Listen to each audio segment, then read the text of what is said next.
à 9 ans, on me pose la question, mais qu'est-ce que tu veux faire plus tard? Vous savez comment on fait à tous les enfants, hein? Et puis, eh bien, je vais dire, je vais être prof de maths ou sœur. Et là, évidemment, dans la famille, on me dit, non, Cathy, ça, c'est pas possible. Non, non, non, non. On est prof de maths, ça, c'est un métier. Sœur, ce n'est pas un métier. Et donc, du coup, eh bien, je vais continuer mes études, je vais être élève, voilà, une bonne élève, on va dire, hein, puisque j'avais ce désir-là d'être enseignante, professeure de mathématiques. Et puis un jour, je suis partie en voyage à Rome. Et là, j'ai rencontré des jeunes qui témoignaient, qui donnaient quelques années de leur vie au Seigneur, 3-4 ans. Et j'ai dit, ben voilà, j'ai l'esprit missionnaire, je donnerai 3-4 ans au Seigneur, et tout ira bien, et je serai prof de maths. Mais en fait, le Seigneur, vous savez, quand il demande, hein, il nous presse. Et donc, tout simplement, eh bien, qu'est-ce que j'ai fait? Quand j'ai passé mon bac, je me suis dit, Cathy, maintenant, il faut faire un choix. Où tu vas? Quel sens a ta vie? Et là, j'ai senti vraiment cet amour du Christ pour moi, personnellement, et ça a été plus fort que moi. Et je me suis dit, oui, c'est toute ma vie que le Seigneur désire. Je sortais d'un amphi où il y avait 400 personnes, parce que j'étais en maths, physique, chimie, et je me suis retrouvée au noviciat où nous étions en tête à tête. Alors je ne peux pas vous imaginer, je ne sais pas si vous imaginez, comme c'est stressant et pénible.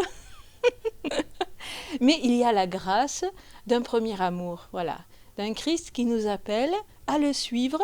Et alors là, eh bien, on est prêt à tout, bien sûr, mais j'avoue que ce n'était pas si simple. C'est une congrégation enseignante dans l'éducation chrétienne de la jeunesse. Alors voilà, moi qui désirais être auprès des jeunes, c'était vraiment ça, voilà mon désir, transmettre. Puis c'est aussi celui de la prière. Nous nous appelons les sœurs de la présentation de Marie. La dimension de temple, de la spiritualité du temple, de l'adoration. La présentation, qui dit présentation, dit présence au Seigneur, disponibilité, à l'exemple de Marie.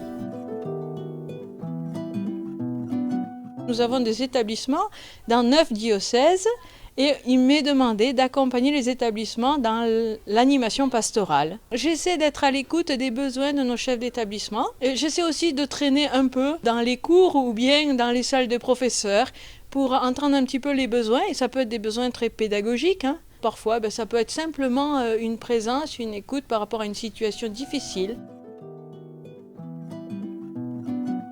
Souvent, les enfants me disent « Oh là là, c'est terrible, ma sœur, parce qu'évidemment, la chasteté, tu ne te maries pas. » Ah ben oui, et oui, oui, j'ai choisi. Hein, j'ai choisi comme toi, tu pourrais choisir Pierre et pas Paul, et à un moment donné, il faut faire un choix. Moi, j'ai fait le choix, effectivement, d'être tournée vers le Seigneur, et mon amour, c'est le Seigneur. Et partager cet amour, c'est le partager avec vous tous, les enfants qui sont là, et plus largement mes sœurs, bien sûr, et ceux que je rencontre au quotidien.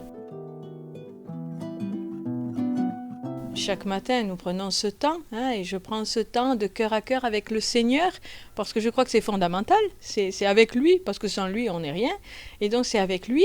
Et puis je fais parfois 2, 3, 4 heures de route pour aller dans nos montagnes de Lozère, de Haute-Loire. Mais quand je pars vers les missions, vers ces établissements, je les porte dans cette prière, dans ma prière, au volant. Mais je pense à ces communautés qui travaillent, qui sont là, qui font œuvre d'éducation, et qui accompagnent les élèves dans leur croissance. Pour moi, les joies, c'est de la rencontre du Christ au quotidien finalement. Pour moi, le Christ, il est là au quotidien dans ce que je rencontre, dans ces petites choses, et les gens ne le savent pas forcément. Les gens ne le savent pas. Je suis témoin de miracles au quotidien, des petites choses, et ça m'émerveille.